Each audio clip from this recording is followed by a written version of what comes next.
Hello, once again. I am Doc Rotten. This is Horror News Radio, the official Gruesome Magazine podcast. Back with me again this week are the scariest, goriest, bloodiest co-host on the net, and that means award-winning filmmaker Christopher G. Moore. How you doing, Christopher? I'm doing good. I've been stuck in this hole that the pandemic knocked me down into, aka my house. That's a whole different story. But other than that, I'm doing good. You and your puns, your dad puns. Oh, dad puns. All right. Tonight we are reviewing the film Don't Tell a Soul. What we're going to do is we're going to give our first impressions. Then we're going to chat about it for a little bit. And then we're going to give our final thoughts, our score, 1 to 5, and our favorite scene. What is the film we're talking about? Don't Tell a Soul. That's not it. It says Pretty Young Woman. Ignore that. This is what happens when you use a template. It's Don't Tell a Soul. Coming to theaters and on demand with no D. This is when you do things in a hurry. VOD, January 15th, 2021. So it's out now. Two thieving teenage brothers steal money to help their sick mom, and they match wits with a troubled security guard stuck in the bottom of a forgotten well. It's written and directed by Alex. Like, why did I do that? Why didn't I change Promising Young Woman to Don't Tell a Soul? I'm never going to live this down. The cast includes Fionn, Whitehead, Jack Dylan, Grazer, Mena, Suvari, and Rainn Wilson, which is a very interesting cast, just to say the least. Christopher, what was your first impression of Don't Tell a Soul? AKA compromising man in a hole.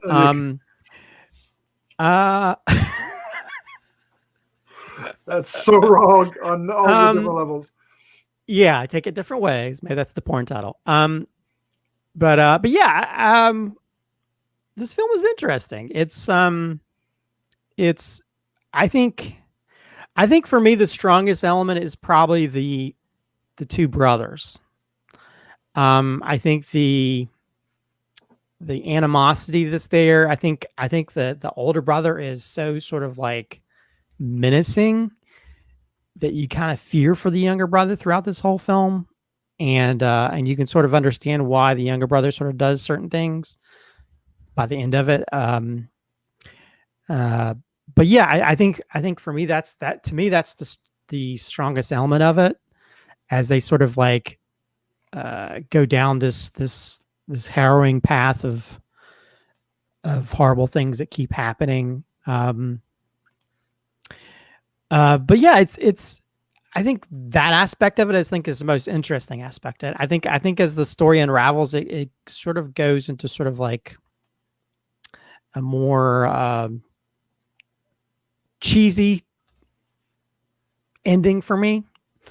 Without giving anything away, I think Rainn Wilson. I think he does a good job. I think it's good to see him playing a different type of character. That I think most people just think of him as being in The Office, but I think he definitely plays a very interesting character that has a few different layers. I almost kind of feel like he could have played it more stronger in different parts. But yeah, I think the film is worthy definitely for seeing the relationship between the two brothers, more so than other elements. But I think it's an interesting story that we haven't really seen before. But I think it proves to me that when you've created a character that makes me mad, that you just want to bash the character's head in. That's what that older brother. I hate the older brother so much throughout this whole movie because he's such a jerk. And he's so mean towards his younger brother, and so I just hated him so bad that I wanted something to happen to him. So yeah, I think the film has some strong performances, has an interesting story and how it plays out, but I don't know, something about the mom part that Mena Suvari plays doesn't work as well for me. And I don't know if that's just the way the story plays out or if it has to be how Mena Suvari plays it. But yeah, for the most part, I think really good acting performances, and that connection between the brothers is the thing that stands out the most for me. It absolutely does. This is a character piece. This is one of these films that are on the fringe of us covering for a horror news horror news radio, but it definitely has horrific elements in it, and it's more about how people treat each other, or just maybe the mental health of people. The brothers here, we've got okay, so their father was shot dead recently, and the mother has cancer. It looks like it may be terminal. It's looking pretty bad for her, and so they're struggling, and they just don't know how to deal.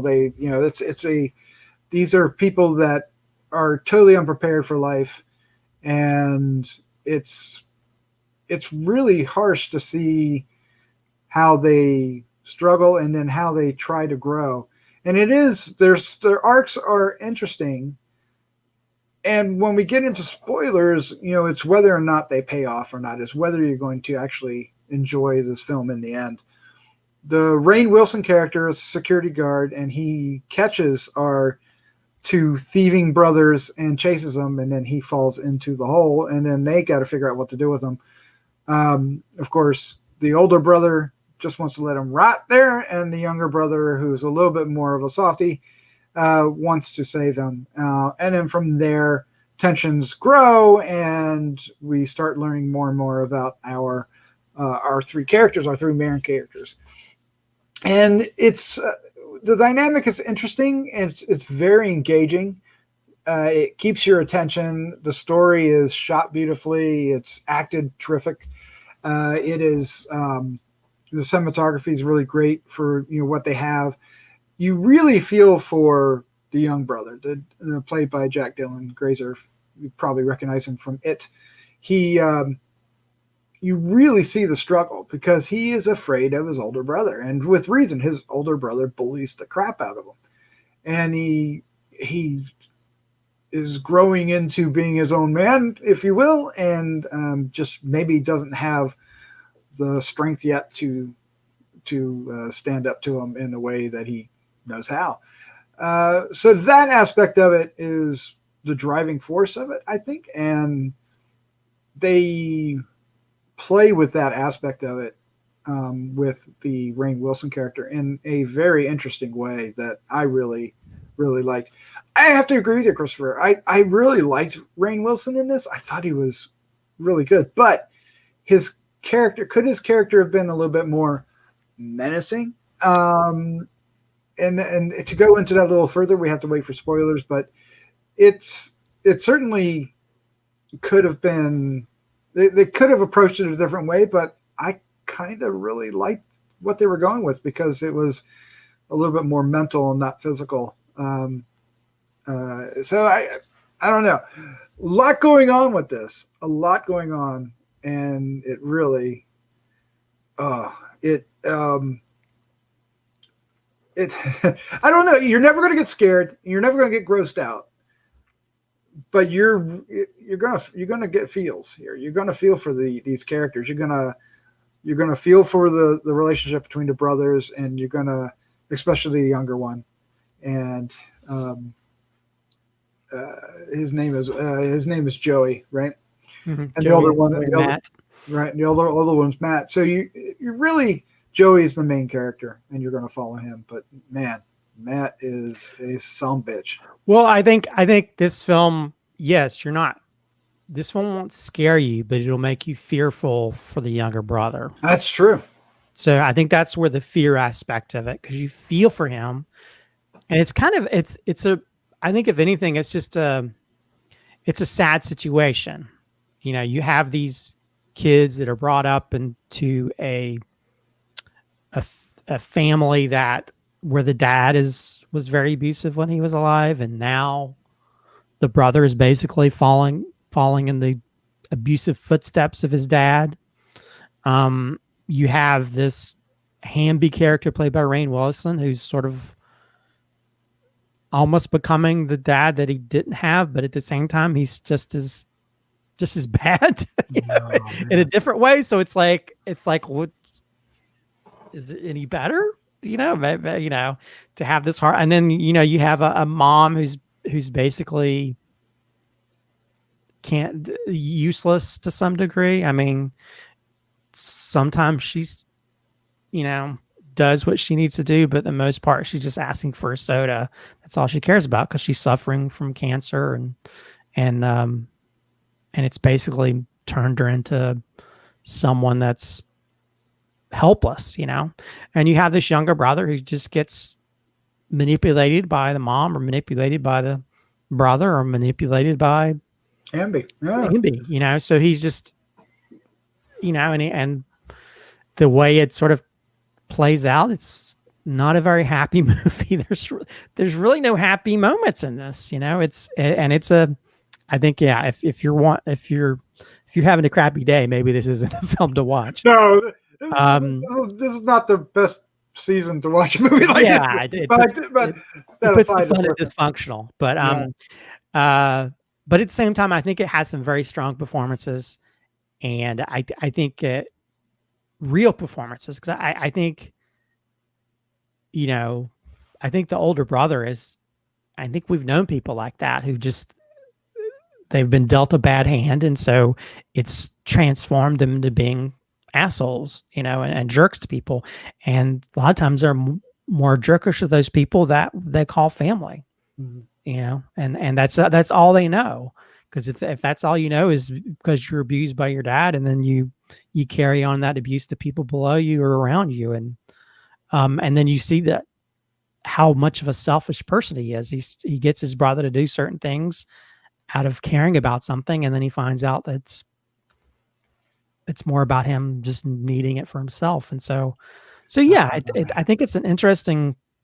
I think that dysfunctional aspect of it, I think, is its strongest point, but also, it definitely makes you want to watch some cartoons after this just to get into a better mindset. No kidding. Yeah, because recently we reviewed Promising Young Woman, if you saw that in the beginning, and that's very similar to this as far as tone and its placement in our wheelhouse. We did a 12-hour shift, which is also kind of in this wheelhouse too. A little bit more on the gory side for that one, but it really is about the horrors of the characters. And with this one, I'm going to ask you, at one point, are you rooting for Hamby and Joey to run off into the sunset? I kind of was. I think it had been one of those things to where maybe if the Hamby character had found some kind of like, maybe this is a way to make up for his previous things that he did, finding that, if he didn't have that connection with his previous family. But I don't know. I think his character is very like, I don't know, nonchalant's the right word for it, but he's not like, he's in this kind of gray area that you kind of want to see that the bipolar side of him a little bit more divided, I guess. And so, I mean, you can sort of see that he's trying to, that he's being helpful in some ways, and the way it plays out in the end is almost like not a very good fatherly way to deal with something without spoiling it. So yeah, I don't know. It's in some ways I was kind of cheering for it because I think it's just a horrible situation all around, but at the same time it's like having to choose between two horrible things. Just because it's less horrible doesn't make it any better. And I feel like it's just he's going down a path having a father figure that's just another abusive character that you probably shouldn't get any kind of advice from. A life full of bad decisions, bad choices. Yeah. One of the cool things, well, cool's not the right word for it, but one of the interesting things about the Joey character is how he approaches the scenario. It represents the loss of innocence, because our character basically is at that crossroads, right, where he's losing his innocence. And I mean, he's had a hard life, so it's not it's loosely that, right, but it still is. He's growing up and he's becoming more like the people he fears and hates as this movie goes on. And you see that loss. It starts off with him wanting to use the what are they? They're not cell phones. They are like walkie-talkies. Walkie-talkies, yeah, the walkie-talkies. So it's almost childlike in some ways. He brings him the dinners and everything, and he's not going to help him, but he's going to keep him. He's not going to help him out, but he's going to keep him alive. And it just has that innocence wrapped around it. But then by the end of the film, it's that loss of that. And it's an interesting story arc that isn't your typical story arc. And that's really got to get kind of a spoiler notice here, because we got to talk about the ending. And because I want to know, did the ending pay off for you? That was the cheesy aspect of it. Because I think, and are we going into full spoiler territory now? We'll go with spoilerish, enough to know. Spoilerish. The scene involving the mom. Okay. The way she delivers her lines, it feels like I'm watching a soap opera, and it was so on the nose that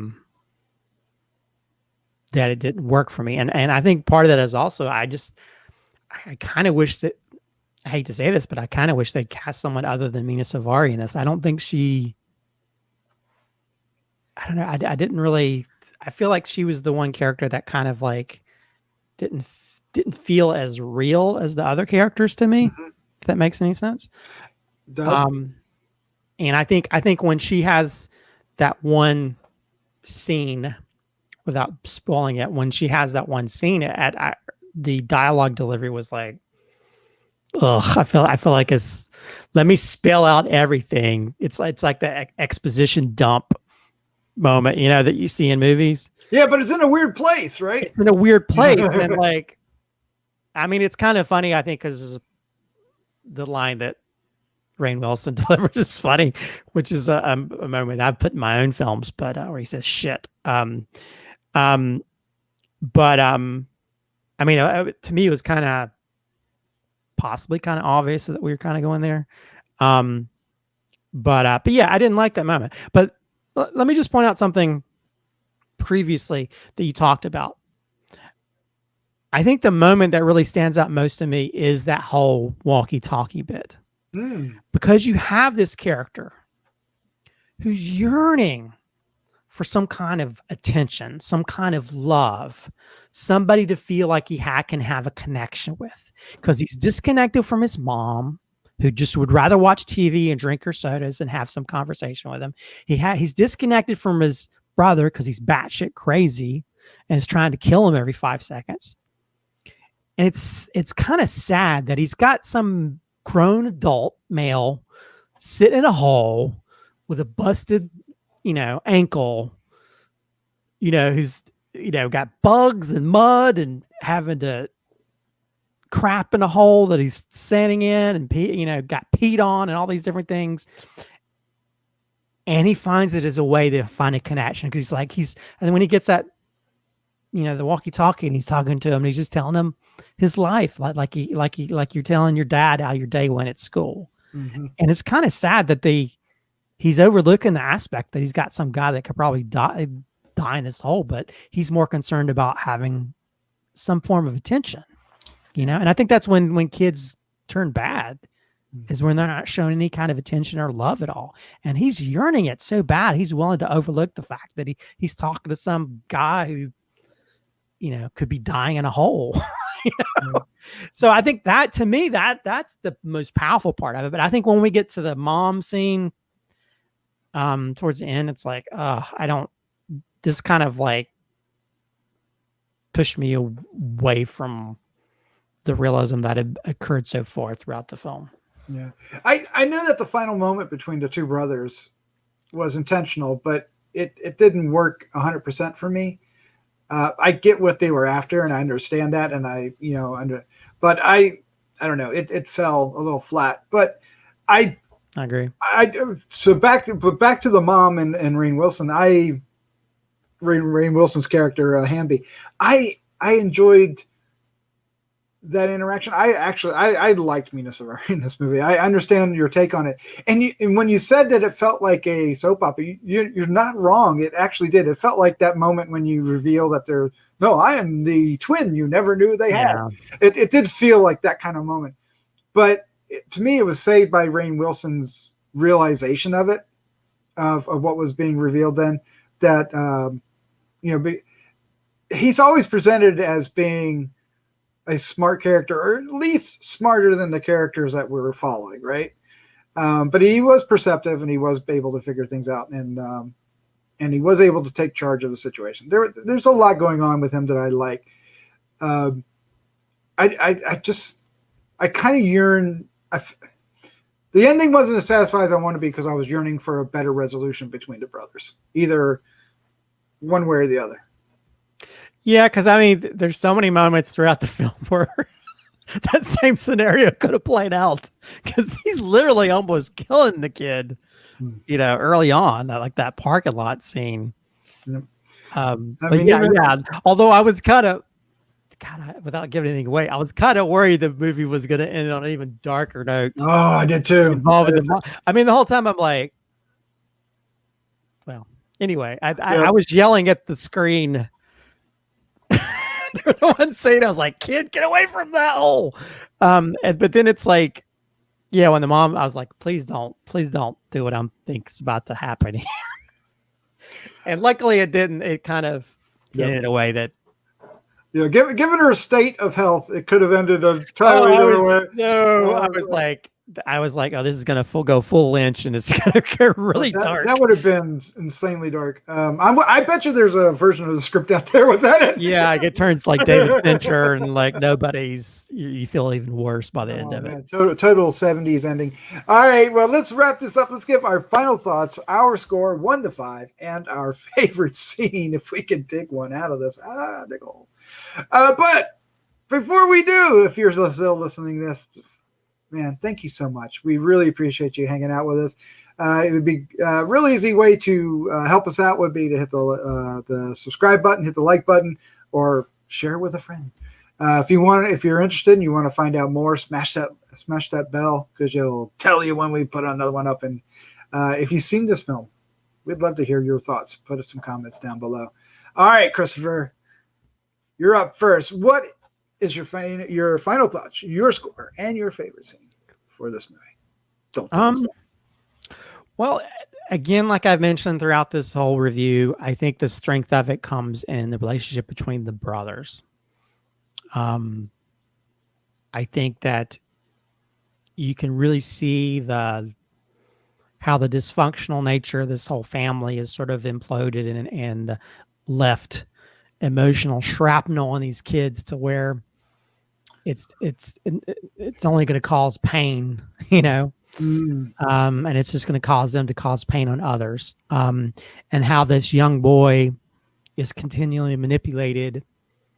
He's already had to deal with an abusive father, and now he's having to deal with an abusive brother, and then a mom who really is not really doing anything or can't really do much to deal with the situation. And she's basically not there for him, and how he's having to sort of use his own wits and finding out that he's been manipulated in certain ways, and then trying to figure out ways to sort of manipulate back, and just playing the same game that his brother and then even other characters continue to do. So I think it's very powerful in that aspect of it. I mean, when you can create a character that makes me extremely angry at them to where you just want them to die in the movie. Yes. You've done a good job. And I think, this director, Alex McAulay, who directed and wrote it, I think he really did a great job with bringing out the best in those characters. And I think the cinematography is great in this as well. I think some of the shots inside the hole and the different aspects of it shows sort of like the bleakness of this environment that this family and these different characters are having to deal with. So yeah, I think the strength is there. I think again how this sort of this whole story unfolds. Not a big fan of how it sort of reveals itself by the end. Even though I like Mena Suvari in most things, I'm not really a big fan of her in this film. And I don't know if it's the writing or just how she portrayed it, but for some reason, her character felt like more of a she felt the less real aspect of this whole thing. And I also feel like that Rainn Wilson's character could have been more extreme in different ways, whether it's the menacing aspect of it or to sort of play off of that. Cause it's almost like I said, nonchalant. It's like, oh, let me just play along with this, and I think sometimes with the manipulation aspect of it, it's good to sort of show more extreme elements of that. But I think, he was fine. I feel like that volume could have been turned up a little bit to show that the menacing nature of things that he has done or is going to do. So as for a rating, I'll give it a 3.5. I enjoyed it. And I think, again, I didn't enjoy some of the things that happened in the film, but I enjoyed the strength of those, the relationship between the brothers. And I think that's the biggest strength of it. Those acting performances between the young boy and his older brother. As someone that had a younger brother, he used to beat up on me, even though I was the older brother. As for favorite scene, I'll have to say the walkie-talkie scene. No, nice. I think that scene just, even though it's a very quick kind of scene, it shows the desperation of this kid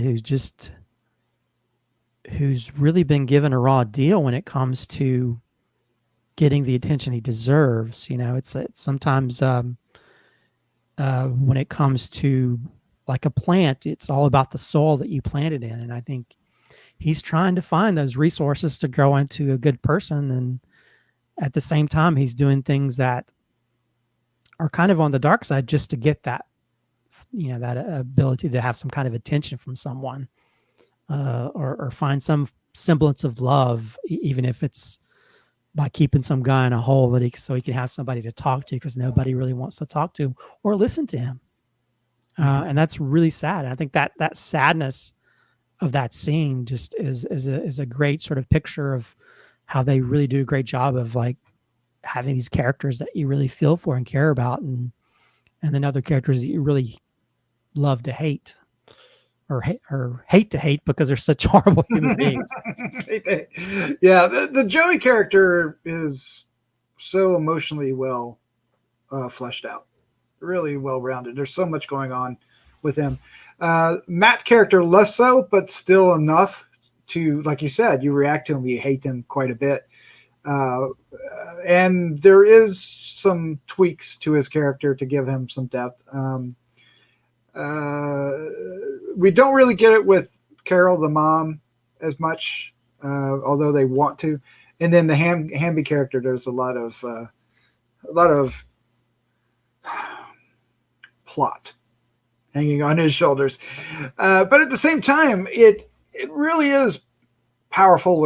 I think that's a good word for this. Emotionally, this has a lot of teeth to it.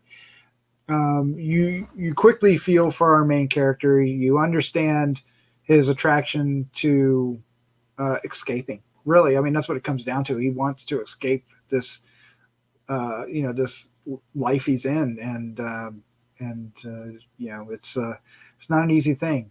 He wants to escape from being out from under his brother's thumb. He wants to escape from having to both take care of his mom and worry about his mom.